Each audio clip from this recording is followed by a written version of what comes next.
রাসূল পাক সাল্লাল্লাহু আলাইহি ওয়াসাল্লাম যখন মাহে রজব মাসে যখন অতিক্রম করতেন হায়াতের ভিতরে, তখন আল্লাহর পয়গম্বর দোয়া পড়তেন, আল্লাহুম্মা বারিক লানা ফি রজব ওয়া শাবান ওয়া বাল্লিগনা রমাদান। সবাই পড়েন, আল্লাহুম্মা বারিক লানা ফি রজব ওয়া শাবান ওয়া বাল্লিগনা রমাদান। এই দোয়াটা যখন আমরা মুনাজাতে বা ওয়াজ নসিহত করি, তখন মা বোনের কানে, মা বোনের দিলে সমস্ত শ্রেণীর লোকদের কাছে মনে হয় যে রমজান আর বেশি দিন দেরি নেই। ঠিক কিনা? কোন মাস চলে সেটা কিন্তু আমরা জানি না, কিন্তু এই দোয়াটা যখন আমরা মুনাজাতের ভিতরে, ওয়াজের ভিতরে আমরা যখন বলি, সবার মনে একটা ধাক্কা মারে যে রমজানে কিন্তু আর বেশি দেরি নেই। ঠিক আছে কিনা? এটা রজব মাস, মাহে রজব মাস। 12টি মাস নিয়ে একটি বছর গঠিত। কয়টি মাস নিয়ে ভাই? 12টি মাস নিয়ে একটি বছর কি হয়? গঠিত হয়। এটা আল্লাহ পাক রব্বুল আলামিন সূরাতুত তাওবার 34 নম্বর আয়াতে আল্লাহ পাক রব্বুল আলামিন বলেন, ইন্না ইদ্দাতাশ শুহুরি ইনদাল্লাহি 12 শাহরা ফি কিতাবিল্লাহি ইয়াওমা খালাকাস সামাওয়াতি ওয়াল আরদা। আল্লাহ পাক রব্বুল আলামিন বলেন, ইন্না ইদ্দাতাশ শুহুরি ইনদাল্লাহি 12 শাহরা। শাহর মানে মাস, 12 মানে 12। কত? 12। নিশ্চয় আল্লাহ পাক রব্বুল আলামিন 12টি মাস সৃষ্টি করেছেন। ফি কিতাবিল্লাহি, আল্লাহর বিধান অনুযায়ী। কয়টি মাস? কথা বলেন না, কয়টি মাস? 12টি মাস। কার বিধানে? আল্লাহর হুকুমে, আল্লাহর আইন অনুযায়ী। কোন দিন সৃষ্টি করেছেন 12টি মাস? ইয়াউমা খালাকাস সামাওয়াতি ওয়াল আরদা মিনহা আরবাআতুন হুরুম। ইয়াউমা খালাকাস সামাওয়াতি ওয়াল আরদা, এই 12টা মাস ওই দিনই সৃষ্টি করেছেন যেই দিন তিনি আসমান জমিন সৃষ্টি করেছেন। সুবহানাল্লাহি ওয়া বিহামদিহি। তাহলে আমরা 12টি মাস দলিল পাইছেন কিনা? কয়টি মাস নিয়ে একটি বছর গঠিত হয়? 12টি মাস নিয়ে একটি বছর গঠিত হয়। কে বলছে? আল্লাহ। আর এই 12টি মাস কোন দিন সৃষ্টি করেছেন? ইয়াউমা খালাকাস সামাওয়াতি ওয়াল আরদা, যেদিন আল্লাহ পাক রব্বুল আলামিন আসমান এবং জমিন পয়দা করেছেন, সৃষ্টি করেছেন, ওই দিন থেকেই 12টা মাস গঠিত। বলি সুবহানাল্লাহ। এই 12টি মাস থেকে আবার আল্লাহ তাআলা বলে দেন, মিনহা আরবাআতুন হুরুম। সুবহানাল্লাহ বলেন সবাই। এই 12টি মাস থেকে 4টি মাস সবচেয়ে সম্মানিত। সুবহানাল্লাহ। কয়টি মাস? 4টি মাস। 3টি মাস লাগাতার, আরেকটি মাসের মাঝখানে। জিলকদ, জিলহজ, মুহররম। আরেকটি হলো কি? রজব। জিলকদ, জিলহজ, মুহররম। আরেকটি হলো কি? রজব। এই 4টি মাস কার কাছে সবচেয়ে সম্মানিত? জোরে বলেন না, কার কাছে? এই 12টি মাস থেকে এই 4টি মাস আল্লাহর কাছে সম্মানিত। সবাই বলি সুবহানাল্লাহ। এই মাস এমন সম্মানিত মাস, এই মাসে যুদ্ধ সব নিষিদ্ধ, কতলে কাতাল, যুদ্ধ সব কি নিষিদ্ধ। তাহলে তার থেকে বোঝা যায় এই মাহে রজব মাস, আলহামদুলিল্লাহ আমরা এই হায়াতের ভিতরে রজবকে পেয়েছি। এই রজব এমন একটি সম্মানিত মাস। এই মাস হলো চারা লাগানো মাস। কিসের মাস? কিসের মাস? এই মাসে চারা লাগাইতে হবে। শাবান মাসে কি করতে হবে? পানি দিতে হবে, ওষুধ দিতে হবে। আর মাহে রমজান মাসে ফল খাবো। সুবহানাল্লাহ। ব্যাখ্যাটা বুঝছেন কিনা? এখন আমরা এই রজব মাসে 2টা, 1টা, 3টা রোজা রাখার অভ্যাস করতে হবে। কি করতে হবে? রোজা রাখার অভ্যাস করতে হবে। শাবান মাস আসলে লাইলাতুন নিসফি মিন শাবান, ওই রাত্রে আরো আল্লাহর কাছে বেশি কাঁদতে হবে। হ্যাঁ, আল্লাহর কাছে চাইতে হবে। আর রজব মাসে 1 এ 70, 1 এ কি আল্লাহুম্মা বারিক লানা ফি রজব ওয়া শাবান ওয়া বাল্লিগনা রমাদান। এইটা এই হাদিসের মর্ম কি? আল্লাহ পাক রব্বুল আলামিন মাহে রমজান মাসের 2 মাস আগে থেকে প্রস্তুত গ্রহণ করেছেন। আল্লাহুম্মা বারিক লানা, আয় আল্লাহ আপনি আমার হায়াতের ভিতরে বরকত দান করেন। কোন কোন মাসে? শাবান এবং রজব মাসে। এই 2টা মাসে আপনি আমার হায়াতে বরকত দেন। কেন? ওয়াবাল্লিগনা রমাদান, যাতে করে আমি যেন মাহে রমজানের 170 সওয়াব যেন অর্জন করতে পারি। এজন্য আপনার কাছে মাহে রমজানের 2 মাস আগে হায়াতের ভিক্ষা চাইতেছি। ওগো আল্লাহ, মাহে রজব শাবান হায়াত বাড়িয়ে দাও, হায়াতের ভিতরে বরকত দান করো। তোমার কাছে হায়াতের ভিক্ষা চাইতেছি আল্লাহ, যাতে করে মাহে রমজানের ফজিলত যেন অর্জন করতে পারি। সবাই বলেন সুবহানাল্লাহ। তাহলে আল্লাহর নবী এখনো রমজানের 2টা মাস, মাহে রমজানের সওয়াব অর্জন করার জন্য 2 মাস আগে থেকেই প্রস্তুতি গ্রহণ করতেছেন। সুবহানাল্লাহ বিহামদি। ও ভাই, সব কিছুর কাজ আঞ্জাম দেওয়ার আগে একটা প্রস্তুতি গ্রহণ করতে হয়, ঠিক কিনা? আজকে জুমাবার, কি বার? জুমাবার। আমি যে আপনাদের সামনে আলোচনা করতেছি, এমনিতে আসলে কি আলোচনা করা যাবে? আমি আলোচনা করতে হলে একটা টপিক নিতে হয় প্রথমে। আজকে আমি এই সপ্তাহে কোন বিষয় নিয়ে কোন টপিক নিয়ে আমি আলোচনা করব, ঠিক আছে কিনা? এই বিষয় কোরআন এবং হাদিস নিয়ে আমি কি করি? গবেষণা করি। তারপরে যে আমি কি আপনাদের সামনে বসি। ওহেতু কি আমি খ্যাত খামার থেকে আসি কি এখানে কি আলোচনা করতে পারবো? আগে আমি এই টপিকটা নিয়ে কি করতে হবে? চিন্তা ভাবনা করতে হবে। যে কোনো জিনিস, আমরা মসজিদে আসছি, ধরি কি মসজিদে আসতে পারবো? মসজিদে আসার কিছু প্রস্তুতি আছে, ঠিক কিনা? প্রস্তুতি গ্রহণ করতে হয়। তাহলে আমরা কি মসজিদে আসতে পারবো? মসজিদে আসতে হলে গোসল করতে হয়, ভালো একটা জামা পরিধান করতে হয়, সুগন্ধি লাগাইতে হয়, ঠিক কিনা? একটা মসজিদের পরিবেশ, বাড়ির মহল কি একই নাকি? বেশ কম আছে। এই জন্য আল্লাহর পয়গম্বর মাহে রমজান মাস আসার 2 মাস আগে প্রস্তুতি গ্রহণ করেছেন। ওগো আল্লাহ, আল্লাহুম্মা বারিক লানা ফি রজব ওয়া শাবান ওয়া বাল্লিগনা রমাদান। ও দয়াময় খোদা, রমজান মাস আসছে, আরো 2টি মাস আসে, আরো 2টি মাস আছে। এই মাস আসার আগে 2 মাস তোমার কাছে মাহে রমজানের জন্য হায়াতের ভিক্ষা চাইতেছি। কে চাইতেছে? আল্লাহর পয়গম্বর। তাহলে আমরা কিভাবে চাওয়া দরকার ভাই? এই দোয়াটা আমার মা বোনেরা একেবারে সোজা, একেবারে কোনো ভেজাল নাই, ফ্যাস নাই, লম্বা না, একেবারে ছোট দোয়াটা। এই দোয়াটা মাহে রমজান মাস আসা পর্যন্ত প্রত্যেকে হাঁটতে চলতে রাত্রে দিনে মুনাজাতে প্রত্যেকে দোয়াটা পড়বেন তো ভাই? একেবারে সোজা। আল্লাহুম্মা বারিক লানা ফি রজব ওয়া শাবান ওয়া বাল্লিগনা রমাদান। সবাই বলেন আল্লাহুম্মা বারিক লানা ফি রজব ওয়া শাবান ওয়া বাল্লিগনা রমাদান। মুখস্থ হয়েছে না ভাই? এই দোয়াটা পড়বেন। আল্লাহ আমাদের সবাইকে ইখলাসে নিয়তে আমল করার তৌফিক দান করুন। আমরা সবাই বলি আমিন। ভাইরা আমার, সম্মানিত মুসলিম কিরাম, বছরের ভিতরে 12 মাস নিয়ে একটি বছর গঠিত হয়। এই 12টি মাসের মধ্যে থেকে 5টি রাত এমন আছে যে এই 5টি রাত্রে আল্লাহ সুবহানাহু ওয়া তাআলা আমাদেরকে এমন স্পেশাল সুযোগ দিয়েছেন। এই 5টি রাত্রে বান্দা বান্দি যদি আল্লাহর কাছে দোয়া করে, আল্লাহ তাআলা তার দোয়া রদ করেন না। আল্লাহ তাআলা তাদের দোয়াগুলোকে আল্লাহ তাআলা কবুল করেন, বলি সুবহানাল্লাহ। কয়টি রাত ভাই? কথা বলেন না, কয়টি রাত্র? এমন 5টি রাত্র। তার ভিতরে 1 নাম্বার হলো জুমার রাত। কোন রাত? জুমার রাত্র।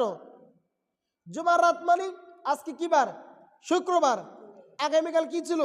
বৃহস্পতিবার। এই বৃহস্পতিবার মাগরিবের আজানের কি পর থেকে এই রাত্র, যে রাত্রটা পূর্বে রাত্রটা, এই রাত্রে আল্লাহর পয়গম্বর বলেন যে বান্দা বান্দি আল্লাহর কাছে দোয়া করবে, কি করবে? দোয়া করবে। এই জুমার রাত্রে আমি আল্লাহ তার দোয়াকে রদ দিই না, ফিরিয়ে দিই না, আমি আল্লাহ তার দোয়াকে কবুল করি। সুবহানাল্লাহ। এক নম্বর কোন রাত্র? এই জুমার রাত্র। 2 নাম্বার হলো 3 নাম্বার ঈদুল ফিতর ও ঈদুল আজহা। ঈদুল ফিতর ও ঈদুল আজহা। এই ঈদুল ফিতর ঈদুল আজহার আগের দিন, মানে কালকে ঈদ, আজকে মাগরিবের পর থেকে এই রাত্রটা, এই রাত্রটা হলো পুরস্কারের রাত্র। কিসের রাত্র? পুরস্কারের রাত, মানে সওয়াব অর্জনের রাত। আমরা তো এগুলো বুঝি না। এই রাত্রিতে আমরা দুষ্টামি করতেছি বা আমরা আনন্দ উল্লাস করতেছি খাওয়া খাওয়াই নিয়ে, কিন্তু আল্লাহর পয়গম্বর বলেছেন এই রাত্রগুলোতে যে বান্দা বান্দিরা ইবাদত করবে, এই 2টা ঈদের রাত্রে যে ব্যক্তি ইবাদত করবে, কিয়ামতের ময়দানে সবার দিল থাকবে মুর্দা, মরা মরা মরা লাগবে, পেরেশান অবস্থা লাগবে। হ্যাঁ, না জানি আমার আমলনামা কোন হাতে আসে। আল্লাহর পয়গম্বর বলেন এই 2 ঈদুল ফিতর ঈদুল আজহার রাত্রে আগের রাত্র যে ব্যক্তি ইবাদত করবে, কিয়ামতের ময়দানে বিভীষিকাময় কঠোর ময়দানে এই 2 বান্দা, এই 2 রাত্রে যারা ইবাদত করেছে তাদের দিল থাকবে জিন্দা, তাদের কোনো পেরেশান থাকবে না। বলি সুবহানাল্লাহ। কোন 2 রাত্র? ঈদুল ফিতর ঈদুল আজহার আগের রাত্র। সুবহানাল্লাহ বিহামদি। আরেক নাম্বার হলো আলাইলাতুন নিসফে মিন শাবান, এটা সামনে মাসের অর্ধেক দিনে, অর্থাৎ কি 14ময় দিবাগত রাত্রে, কি যে রাত্রেটা আসবে আমার সামনে মাসে। এখন কোন মাস? মাহে রজব। কি মাস? মাহে রজব। সামনে আসছে কি? মাহে শাবান। কোন মাস? শাবান মাসের অর্ধেক রাত্রে যে ব্যক্তি যেই দোয়া করবে আল্লাহ তাআলা তার দোয়া কবুল করবেন। বলি সুবহানাল্লাহ। ওই 15 শাবান 14 শাবানের দিবাগত রাত্রে আল্লাহ তাআলা পদ্মাস নাসিয়া ডাক দেয়, আলামিন মুস্তাগফিরিন ফাগফির লাহু, এ বান্দা কে মাফ চাইবা চাও, আমি আল্লাহ তোমাদেরকে মাফ করে দেব। আলামিন মুস্তারজিকিন ফারজুকহু, এ বান্দা কার রিজিকের অভাব অনটন কষ্ট করতেছো, আশা আমার কাছে চাও, আমি আল্লাহ তোমাকে রিজিকের ভিতরে বরকত দান করব। আলামিন মুবতালান ফাওয়াফিহি, ও বান্দা ও বান্দি কে রোগ ব্যাধি বিমারিতে আসো, আমার কাছে চাও, আমার কাছে চাও, আমি আল্লাহ তোমাকে সুস্থতা নিয়ামত দান করব। আলা কাদা আলা কাদা, এরকম ভাবে যার যে সমস্যা আছে, আলা কাদা আলা কাদা হাত্তা ইউতলা আল ফজর, ফজরের সুবহে সাদেক আগ পর্যন্ত যে ব্যক্তি এইভাবে আল্লাহর কাছে দোয়া করতে থাকবে, আমার মালিক আল্লাহ তার দোয়াগুলোকে কবুল করবেন। সবাই বলি সুবহানাল্লাহ। 4 নাম্বার গেল। 5 নাম্বার হলো আল উলা মিন রজব, এটা অতিবাহিত আমাদের থেকে হায়াত থেকে চলে গেছে। রজব মাসের প্রথম রাত্র, রজব মাসের কি প্রথম রাত্র, এই 5টা রাত্রে যে বান্দা বান্দি আল্লাহর কাছে দোয়া করবে, আল্লাহ তাআলা তার দোয়াকে ফিরিয়ে দেন না, তার দোয়াকে রদ করেন না, আল্লাহ তাআলা তার দোয়াগুলোকে কবুল করেন। সবাই বলি সুবহানাল্লাহ বিহামদি। কয়টা রাত্র? 5টা রাত। কয়টা রাত ভাই? 1 নম্বর কি বলছি? জুমার রাত। কি বলছি? 2 নাম্বার ঈদুল ফিতর, 3 নাম্বার ঈদুল আজহা, 4 নাম্বার লাইলাতুন নিসফে মিন শাবান, শাবান মাসের কি অর্ধেক রাত্র, 5 নাম্বার হলো আল উলা মিন রজব, রজব মাসের প্রথম দিন। আল্লাহ তাআলা আমাদের সবাইকে এই 12টা মাস থেকে খেয়াল করে করে এই 5টা রাত্রে গনে গনে বাছাই করে আল্লাহর কাছে রোনা জারি করার তৌফিক দান করুন। আমরা সবাই বলি আমিন। ভাইরা আমার, আমাদের কালীহাট বাজারের ভিতরে একটি ফাউন্ডেশন খোলা হয়েছে, আলোর দিশারি ফাউন্ডেশন। কি খোলা হয়েছে ভাই? আলোর দিশারি ফাউন্ডেশন। এই কাজীবাড়ির দিদার আলম সুমন প্রবাসী, আলহামদুলিল্লাহ ভালো একটা উদ্যোগ নিয়েছে। এই 2টা জিনিস এই এলাকার ভিতরে যাদের লাগবে আমার সাথে যোগাযোগ করবেন। যে একজন মৃত মানুষকে গোসল করানো, অনেকে আমরা মৃত মানুষকে গোসল করাই, কিন্তু আমরা এটা ফজিলত জানি না, এবং অনেকে আমরা নিয়ম শৃঙ্খলা আমরা জানি না। ঠিক আছে কিনা ভাই? আল্লাহর পয়গম্বর বলেছেন, যেই ব্যক্তি মৃত মানুষকে গোসল করাবে, তুই যে ব্যক্তি মৃত মানুষকে কি করাবে? গোসল করাবে। আল্লাহর পয়গম্বর বলেন, ওই ব্যক্তি যে গোসল করাইছে, গোসল করানোর পরে তার গোপনীয়তা গোপন রাখছে। কি রাখছে? তার গোপনীয়তা গোপন রাখছে। আল্লাহর পয়গম্বর বলেন, আল্লাহ তাকে 40 বার তাকে ক্ষমা করে দিবেন। সুবহানাল্লাহ বিহামদি। আমার চেয়ারের উপর কতগুলো কাগজ আছে, এগুলো নিয়ে আসো। কয়বার ক্ষমা করবেন? অনেকে গোসল করা, হ্যাঁ অমুকের ফ্যাট এটা এরকম, অমুকের এটা এরকম, এগুলো খবরদার, এগুলো নিষেধ। যারা গোসল করাবেন, পুরুষ হোক মহিলা হোক, কারো গোপনীয়তা প্রসঙ্গ নিয়ে দোকান ঘাটে রাস্তাঘাটে বা কাউকে, এই শোন তোমাকে একটা কথা বলতেছি, কথাটা কাউকে বলিও না, অমুককে গোসল করাইছি, ওনার এই এই অবস্থা, খবরদার, আপনার বেলা লানত করবে। কি করবে? লানত করবে, খবরদার। তাহলে যে ব্যক্তি মৃত ব্যক্তিকে কি করাবে? গোসল করাবে, এবং তার ওই মুসলিম নরনারী গোপনীয়তা কি রাখবে? গোপন রাখবে।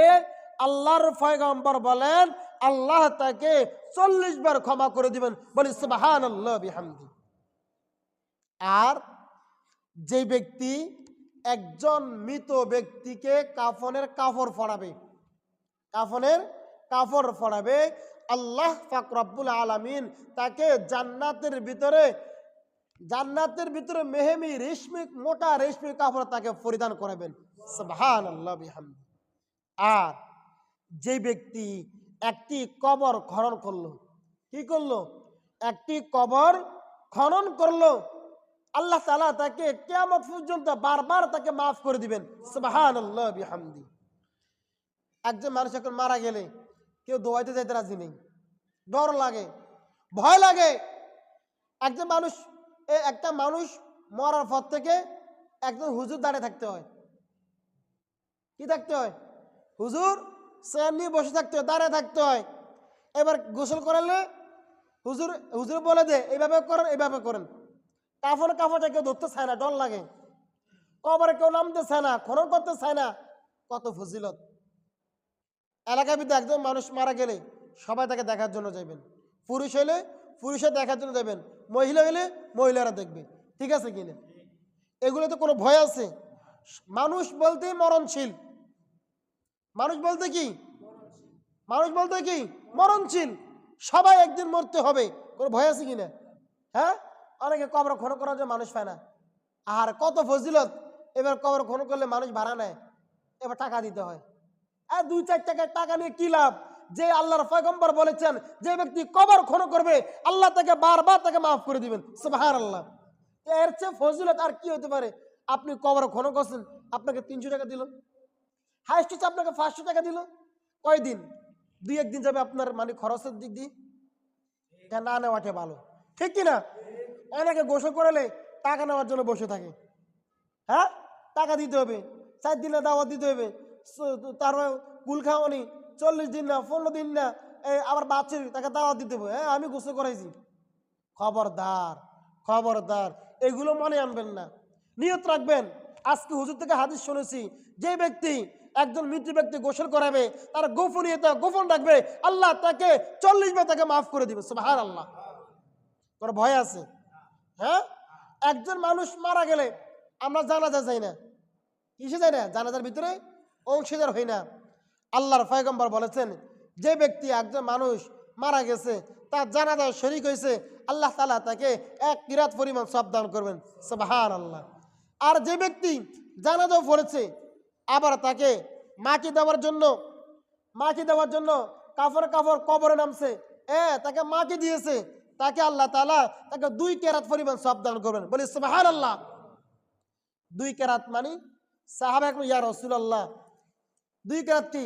ওই জাবালাইন ওহদ, যে ওহদ পাহাড় পরিমাণ, যারা হজে গেছে আল্লাহ, যাদেরকে আল্লাহর নবী রওজা দেখাইছেন, ওহদ পাহাড় দেখছে, বলি আলহামদুলিল্লাহ। যারা আমরা যাইতে পারি নাই, আল্লাহ যেন আমাদেরকে যাওয়ার তৌফিক দান করুন, বলি আমিন। এই জাবালাইন ওহদ, ওহদ পাহাড় পরিমাণ, তাকে 2 পাহাড় পরিমাণ এবং তাকে সব দান করবেন, বলি সুবহানাল্লাহি ওয়া বিহামদি। এখন আমরা জানাজা নামাজে আসতেছি না, এ অমুক মারা গেছে, অমুক এসে আমার দুশ্মনী আছে, না যাবো না। সম্মানিত হাজিরিন, এই কাজগুলোতে বেশি বেশি অংশীদার হবেন। কবর খনন করার জন্য প্রস্তুত থাকবেন যুবক ভাইয়েরা। আলহামদুলিল্লাহ আমাদের এই চন্দন মিয়া, আমাদের এখানের এই ফকির বাড়ির কতগুলো যুবক আছে আলহামদুলিল্লাহ কবর খননের জন্য প্রস্তুত। একজন অনেক হিসাব দিল, অনেক কবর খনন করছে। এই জন্য কবর খনন করা এবং মৃত ব্যক্তিকে গোসল দেওয়া, এই জন্য সবাই প্রস্তুত আছেন কিনা ভাই? সবাই বলে ইনশাল্লাহ। যা পারেন শরীক হইবেন ইনশাল্লাহ। বলতে চেয়েছি এইটাই, অনেক সময় এলাকার ভিতরে মানুষ মারা যায়, এই গরিব, কাফনে কাপড়ের টাকার জন্য অমুকের কাছে যাও, অমুকের কাছে যাও, এরকম লোক আছে কিনা? কিনতে পারে না, এমন লোক আছে কিনা? অনেক সন্তান আছে, মারা তো খাবায় না, মৃত্যুর সময় কাফনের কাপড়টাও দিতে পারে না। সম্মানিত হাজিরিন, এই এলাকার ভিতরে কেউ যদি কাফনের কাপড় না কিনতে পারে, কাফনের কাপড় না কিনতে পারে, আমার সাথে যোগাযোগ করবেন।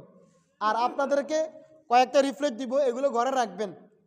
এই এলাকার ভিতরে বা যেখানে হোক না কেন, কেউ যদি কাফনের কাপড় না কিনতে পারে, তাহলে এই নাম্বারে যোগাযোগ করলে আপনার বাড়িতে কাফনের কাপড় পৌঁছে যাবে, বলি আলহামদুলিল্লাহ। মানুষ এখন কত জিনিস উদ্যোগ নিতেছে। আবার অনেকে আছেন যে আমরা কাফনের কাপড় বুঝি কিনতে পারবো না। হ্যাঁ, কিনতে পারবেন, কিন্তু যারা দোকানদার আছে, এই কাফনের কাপড় ব্যবসায়ীরা ওই সময় বিপদের সময় 700 টাকার কাপড়কে 3000 টাকা নিয়ে যায় অনেক সময়, ঠিক আছে কিনা?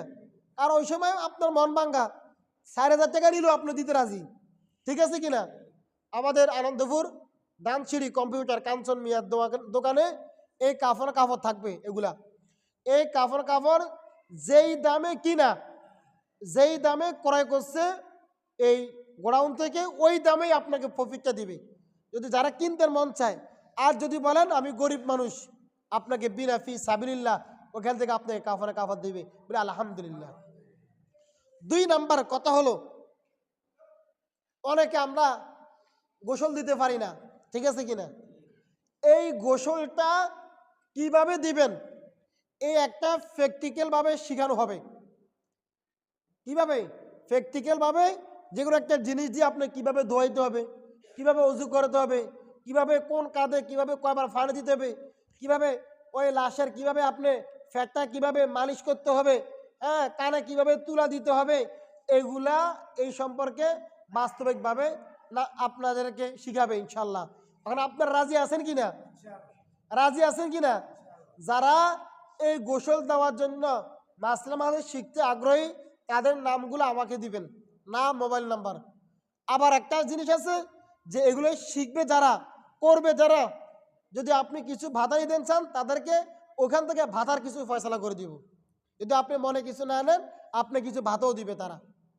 এই জন্য সম্মানিত হাজিরিন, এই কাজগুলোতে সবাই, এই মৃত ব্যক্তির কবর খনন করা, হ্যাঁ, মৃত ব্যক্তিকে এই দাফন দেওয়া, এগুলোকে আমরা ফিস না নামি, এগুলো থেকে আমরা ফিস না নামি, এগুলো থেকে সামনে অগ্রসর হইবেন। সবাই একদম মরণশীল। আমাদের সবাই জানি না যে ইন্না লিল্লাহি ওয়া ইন্না ইলাইহি, আবার বলেন সবাই ইন্না লিল্লাহি ওয়া ইন্না ইলাইহি রাজিউন। এটার অর্থ কি? এটা কোনো দোয়া নাকি এটা কোরআনের আয়াত? এটা কি? এটা একটা কোরআনের আয়াত, যে ইন্না লিল্লাহি ওয়া ইন্না ইলাইহি রাজিউন, যে নিশ্চয় যতদিন তোমাকে আমি হায়াত দিয়েছি, ওয়া ইন্না ইলাইহি রাজিউন, আবার পুনরায় তুমি আমার দিকে প্রত্যাবর্তন করতে হবে। সুবহানাল্লাহ। আমরা যেভাবে নাচানাচি করি, যে মনে করি যে আমরা তো নামাজ পড়াই লাগবে না, শক্তি আছে, ব্যাংক ব্যালেন্সের টাকার লোড, টাকার ভরা, হ্যাঁ, গায়ে শক্তিও আছে, খাওয়া দাওয়া আছে, সব কিছু আছে, এমনভাবে চলাফেরা করি যাতে আমরা কি মরতে হবে না। আমরা সবাই মরতে হবে কি না? হ্যাঁ, যদি মরার কথা স্মরণ থাকে, তাহলে ওই লোক কখনো হারাম খাইতে পারে না, ঠিক কিনা? ওই লোক কখনো সুদ খাইতে পারে না, ওই লোক কখনো ঘুষ খাইতে পারে না, সুদের উপর টাকা লাগাইতে পারে না। ওই লোক ঠিক মতন আল্লাহকে ভয় করবে, 5 ওয়াক্ত নামাজ আদায় করবে, ঠিক কিনা? এখন মুসল্লি আছে, আমরা সুদও খাই, আগের কাতারে থাকি, মানুষের জমিদের কাছেও কাটি, এই আপনি এটার কি লাভ? এটার কোনো মূল্য আছে? নামাজের কোনো মূল্য আছে? হ্যাঁ, আপনি সব কিছু করবেন, ওইটা ছাতা লাগাবেন, তার মানে আপনি যে একদিন মরতে হবে, এই মরণের কোনো আমার আপনার কাছে কোনো চিন্তা নেই, ঠিক আছে কিনা? অনেকে আমরা এই জমিনে কাজ করাই, জমির হচ্ছে 3 কানি, আমরা বলি 2.5 কানি, আর আধা কানি আপনি খেয়ে ফেলছেন টাকা। হ্যাঁ, অনেক বদল্লাদের খালতাবাদের আপনি টাকা দেন না। হ্যাঁ, এটা কি খাইছেন? হারাম নাকি হালাল? এবার হালাল নাকি হারাম? এটা হচ্ছে কি হারাম। সম্মানিত উপস্থিতি, আমরা সবাই একদিন মরতে হবে। অনেক সময় মানুষ মারা গেলে মুমূর্ষু অবস্থায় হুজুরকে ডাকে, হুজুর একটু আসেন, আমার আব্বাকে একটু কালিমা তালকিন করান। কি করান? কালিমা তালকিন করান।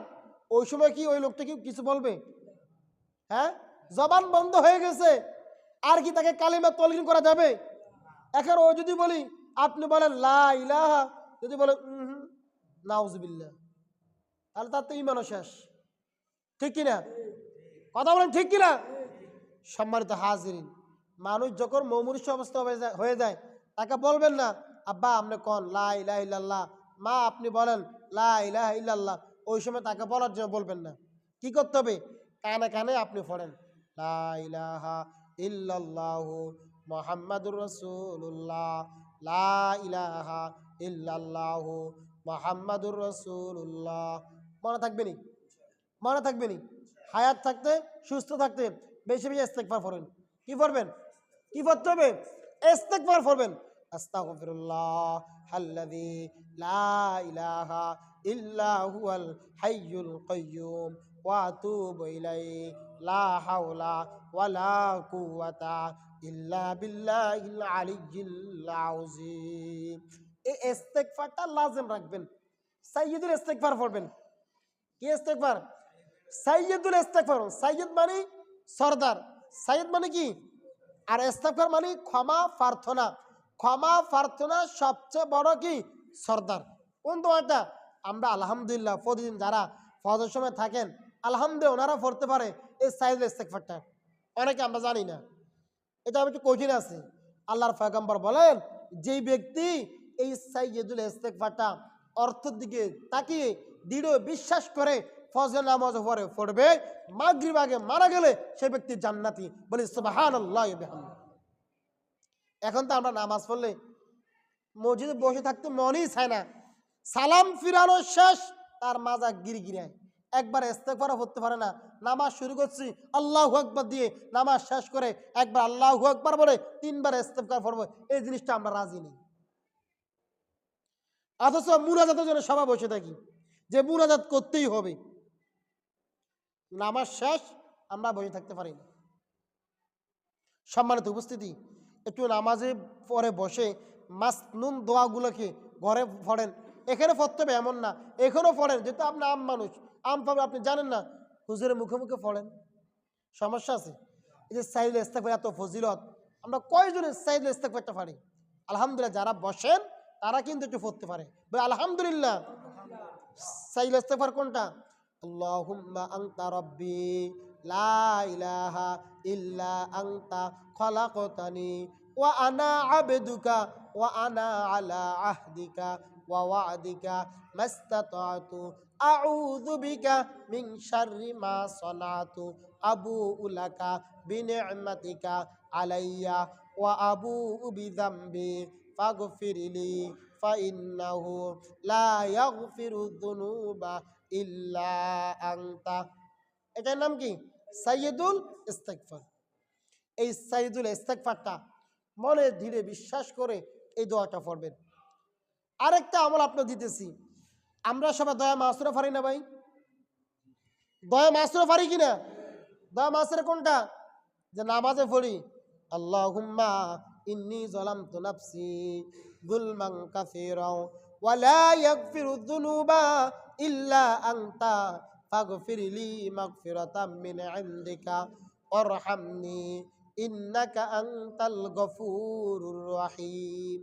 এটা কিন্তু আমরা এভাবে পড়ি, এটার যে মর্ম, যে অর্থ যদি বুঝে পড়েন আপনার চোখের পানি বাইরে হয়ে যাবে। এই অর্থটা বুঝে বুঝে আল্লাহর কাছে ফরিয়াদ করবেন, আল্লাহুম্মা ইন্নী যালামতু নাফসি যুলমান কাসীরা। আল্লাহ, আমি আমার নফসের উপর, আমি আমার উপর অনেক জুলুম করে ফেলেছি, অত্যাচার করেছি।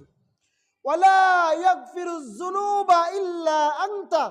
আল্লাহ ও মালিক, আপনি যদি আমাকে মাফ না করেন আর ক্ষমা করার কেউ নেই। আচ্ছা, আল্লাহ ছাড়া আমাদের কেউ কি মাফ করতে পারবে? এগুলো বাইরে কিলে তো কেসে মিশে করে এগুলো।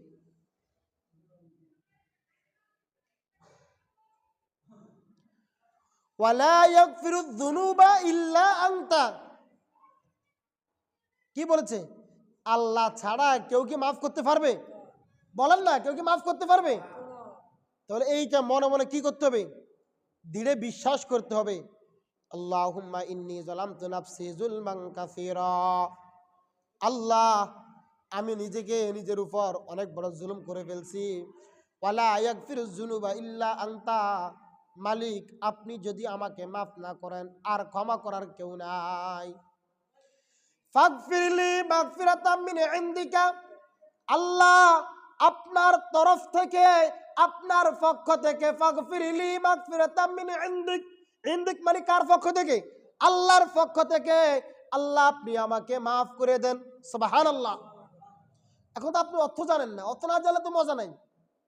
এটা যদি জানেন, যদি আল্লাহ ফাগফিরলি, আল্লাহ আমাকে মাফ করে দেন। কোন মাফ? মাগফিরাতাম মিন ইনদিকা, আল্লাহ আপনার পক্ষ থেকে। তো যাকে আল্লাহর পক্ষ থেকে মাফ করে দিবে তার আর কি? সুবহানাল্লাহ বলেন সবাই। আবার বলছে ওয়ারহামনি, আল্লাহ আপনি আমার প্রতি দয়া করেন। কিসে? নামাজ মানে দোয়া, নামাজ মানে নসরত, নামাজ মানে সাহায্য। কার কাছে? আল্লাহর কাছে। আমরা তো বুঝি না ভাই। ওয়ারহামনি, আল্লাহ আপনি আমার প্রতি দয়া করেন।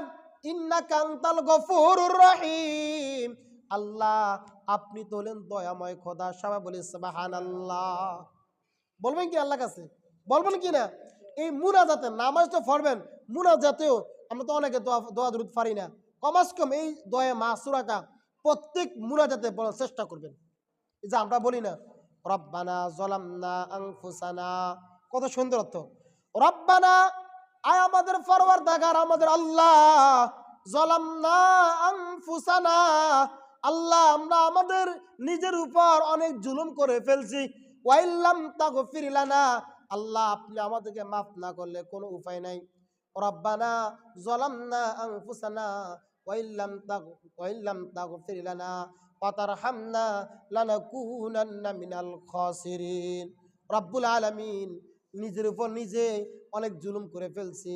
আল্লাহ আপনি আমাদেরকে যদি মাফ না করেন, অরহামনা, আল্লাহ যদি আপনি আমাদের প্রতি দয়া না করেন, লানাকুনান্না মিনাল খাসিরিন, আল্লাহ তাহলে মাফ না যদি করেন তাহলে আমরা তো ক্ষতিগ্রস্ত হয়ে যাব। ঠিক কিনা? এইগুলাকে অর্থর প্রতি দৃঢ় বিশ্বাস করিয়া একটু বই পুস্তক পড়েন, একটু এগুলাতে একটু সময় দেন, দেখবেন নামাজ পড়তে মজা লাগবে। এখন আমরা নামাজ পড়ি ঠিক, মজা লাগে না। একটা আলহামদুলিল্লাহ সূরার অনুবাদ জানি না, এটা পড়লে কি লাভ, এটা পড়লে কি ক্ষতি, আমরা সেটাও জানি না। সম্মানিত হাজরিন, এতক্ষণ যে বিষয় নিয়ে আলোচনা করেছি